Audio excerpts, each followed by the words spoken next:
নমস্কার।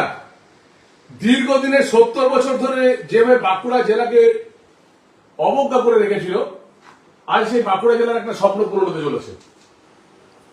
বাঁকুড়া টু হাওড়া ভায়া মোসাগ্রাম আমরা ট্রেনটা আগামী 28 তারিখ মাননীয় রেলমন্ত্রী অশ্বিনী বৈষ্ণবজির হাত ধরে উদ্ঘাটন হবে। আমি বিশেষ করে বাঁকুড়া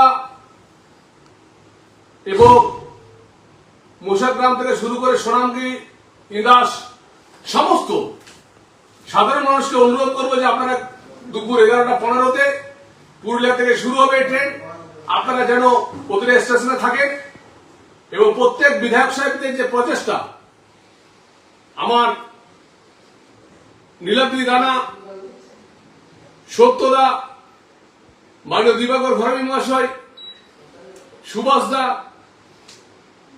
অমরনাথ শাখা, ইন্দাসের নির্মল ধারা, প্রত্যেকের এক প্রচেষ্টা এবং জ্যোতির্ময় সিং মাহাতো প্রত্যেকের প্রচেষ্টায় আজকে একটা সুন্দর ট্রেন চলছে।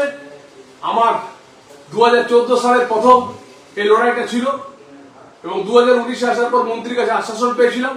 অনেক কষ্টে 2022 সালে এই জয়নিং এর অর্ডার পেয়েছিলাম। প্রধানমন্ত্রী গতিশক্তি থেকে ফান্ড মন্ত্রীজি ট্রান্সফার করে রেলের এই মোসাগ্রাম এবং বাঁকুড়ার মধ্যে জয়েন্টটা করিয়েছেন এবং আগামী 28 তারিখ এই ট্রেনটা আমাদের সকাল 11:15 মাননীয় রেলমন্ত্রীজি অশ্বিনী বৈষ্ণবজি সাঁতরাগাছিতে উদ্ঘাটন করবে এবং পুরুলিয়া থেকে এই ট্রেনটা চালু হবে। আমি সকলকে ধন্যবাদ জানাই। আপনারা স্টেশনে আসুন এবং বাঁকুড়া একটা নতুন দিক খুলে যাচ্ছে। আর খুব তাড়াতাড়ি আপনাদের বিষ্ণুপুর জয়রামবাটি যে রেলপথ, বিষ্ণুপুর জয়রামবাটি নতুন রেল আগামী 1-1.5 মাসের মধ্যে এই ট্রেনটি চালু হবে। সকাল 1 এবং বিকালে আমরা পাবো। আর ফিউচারে বেলাদণ্ড দুর্গাপুর রেলপথ স্বপ্ন আছে, করে দেখিয়ে দেবো। ভালো থাকবেন। সমস্ত পশ্চিমবঙ্গবাসীকে ধন্যবাদ, মাননীয় রেলমন্ত্রীজিকে ধন্যবাদ, ভারতীয় জনতা পার্টিকে ধন্যবাদ। ভারতীয় জনতা পার্টি কথা দিলে কথা রাখে।